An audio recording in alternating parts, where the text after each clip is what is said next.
दोस्तों 2016 का question number 76, इसमें कुछ प्रॉब्लम हो गई थी तो उसको हम लोग देख लेते हैं फिर से। क्वेश्चन था साइक्लोहेक्सेन के लिए निम्न में कौन सा कथन सत्य है। तो यहाँ पे हमने आपको कंफर्मेशन बताया था साइक्लोहेक्सेन के लिए और इसके स्ट्रक्चर की स्टेबिलिटी पे भी हम लोगों ने बात किया था। ठीक है, तो देखिए सही क्या सीक्वेंस होगा।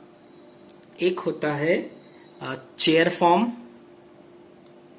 फिर उसके बाद twist boat and again boat and than half chair. ठीक है, ये इसके फॉर्मेट में मिले थे। तो सबसे ज्यादा जो स्टेबल होता है वो आपका चेयर फॉर्म होता है। अब देखिए स्टेबिलिटी जो होता है ये इनवर्सली प्रोपोर्शनल टू होता है रिएक्टिविटी। और चाहे आप ये भी लिख सकते हैं एनर्जी, यानी अगर कोई मॉलिक्यूल है उसकी एनर्जी ज्यादा होगी तो इसका मतलब उसकी रिएक्टिविटी ज्यादा है, मतलब उसकी स्टेबिलिटी कम हो जाएगी। तो अगर हम इनके एनर्जी की बात कर लें तो ये आपका हो जाएगा 0। और ये जो आपका ट्विस्ट बोट है इसका 5 किलो कैलोरी पर मोल एनर्जी हो जाएगी। अगर बोट फॉर्म की बात करेंगे तो 7.1 किलो कैलोरी पर मोल हो जाएगी। अगर चेयर फॉर्म की बात करेंगे आप तो 11 किलो कैलोरी पर मोल हो जाएगी। इसका मतलब जिसकी एनर्जी सबसे ज्यादा है उसकी स्टेबिलिटी सबसे कम हो जाएगी। ये सबसे मोस्ट स्टेबल हो जाएगा, मोस्ट स्टेबल। ठीक है, और यहां पे ये आपका हो जाएगा सबसे लेस स्टेबल, लेस स्टेबल। ठीक है, तो ये आप जान लीजिए जो मैंने बताया था उसमें हाफ चेयर को मैंने यहां पे रख दिया था, यानी कि पहले चेयर फिर हाफ चेयर फिर ट्विस्ट फिर बोट, जो कि गलत था। सही सीक्वेंस ये होगा, चेयर सबसे ज्यादा स्टेबल होगा, फिर ट्विस्ट बोट, फिर बोट एंड फिर हाफ चेयर सबसे कम हो जाएगा। ठीक है ना, तो आई होप कि ये आपको समझ में आ गया होगा।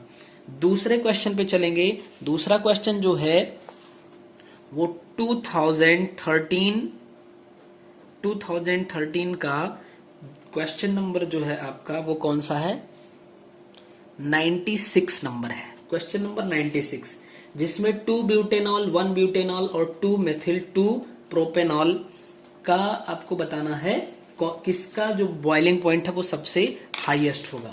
ठीक है, तो इसमें आपका जो सही होगा, सबसे ज्यादा मेल्टिंग पॉइंट जो बॉइलिंग पॉइंट होगा वो 1 ब्यूटेनॉल का होगा, और फिर इससे कम हो जाएगा 2 ब्यूटेनॉल का, और फिर सबसे कम हो जाएगा 2 मेथिल 2 प्रोपेनॉल।